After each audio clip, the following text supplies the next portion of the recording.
What's happening, YouTube? My name's Immortal Coil, and today we're talking Darth Vader. The instant he stepped aboard the Tantive 4 in 1977, Darth Vader instantly became the most iconic cinematic villain of all time. For 40 years, fans have wondered who or what was behind that breath mask. Through Canon, we learned that Darth Vader, the Dark Lord of the Sith, was actually the fallen Jedi, Anakin Skywalker, hero of the Clone Wars. After a crippling defeat to Obi-Wan Kenobi on Mustafar, his children were hidden by the surviving Jedi Order to protect them from the influence of the Sith. Following the destruction of the first Death Star at the Battle of Yavin, Darth Vader found out that the pilot's name was Luke Skywalker. Skywalker, a name and a line he thought was long dead.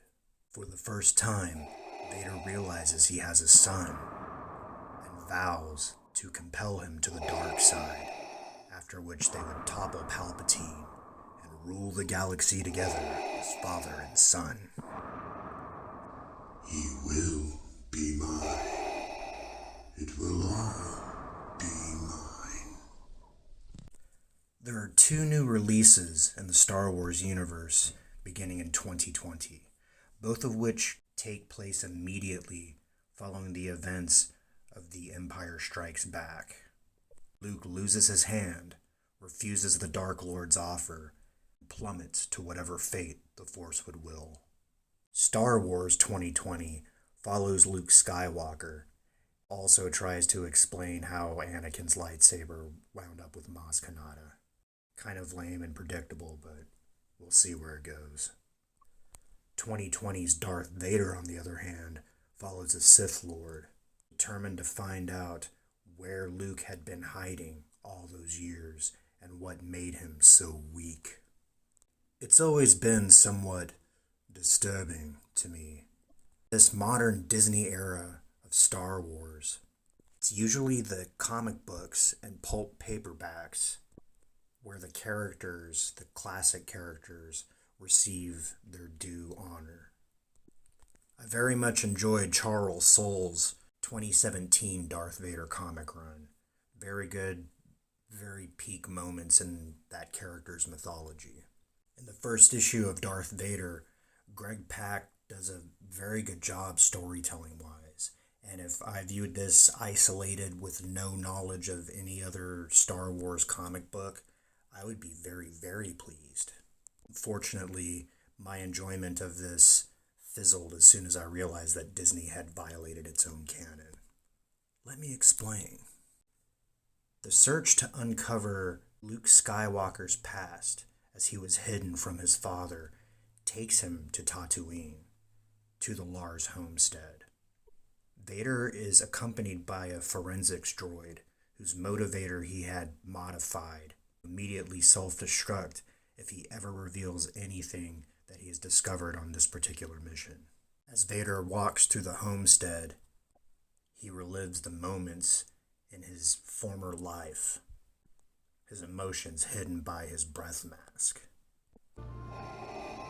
Be brave and don't look back. After their deaths, the house was inherited by Cleet's son, Owen Lars, and his wife, Beru. Where are you going? To find my mother. This must have been where he spent his time, with his toys and tools. Life seems so much simpler when you're fixing things. I'm good at fixing things. Always was. The records indicate generations of animosity between moisture farmers and Tuscans. Shmi was killed by Tuscans, and a village of Tuscans was massacred shortly thereafter. They're like animals, and I slaughtered them like animals. I hate them. To be angry is to be human. We're given the impression that this is the first time he has visited the homestead since he was a Jedi Padawan. This, unfortunately, is not the case. In 2015, writer Kieran Gillen and artist Salvador La Roca created a character called Dr. Afra. And in typical Disney fashion, Dr. Afra was designed to be a plucky criminal archaeologist who was a thorn in Vader's side, much to his chagrin. In fact, Dr. Afra was given 2 droids, which were the dark side versions of 3PO and R2-D2. And in issue 7 of the 2015 Darth Vader comic book, Darth Vader, Dr. Afra, 000, and BT-1 visit the Lars homestead on Tatooine, where Vader walks through the house and has memories about his past. Now, the problem isn't necessarily the story.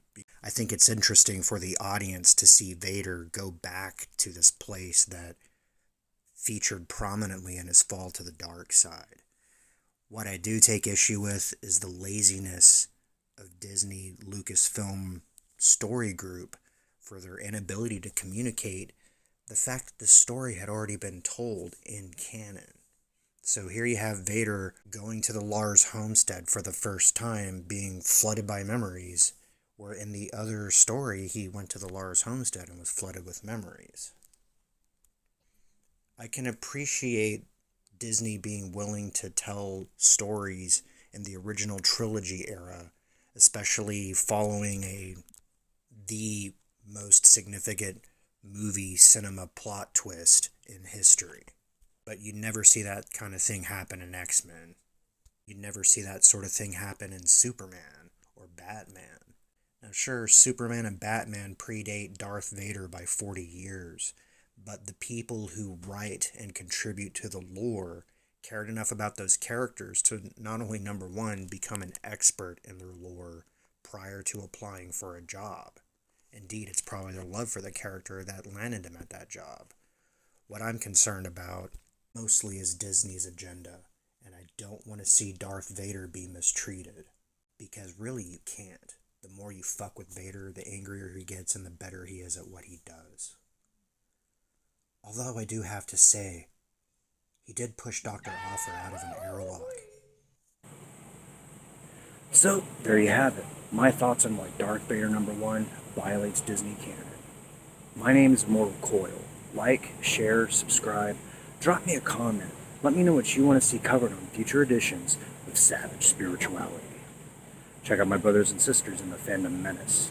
We're a group of channels dedicated to calling out the hypocrisy and the self-motivated Tetris that tries to disguise itself as our modern mythology. Together, you and I can turn around the shit show that constitutes entertainment in 2020. And remember,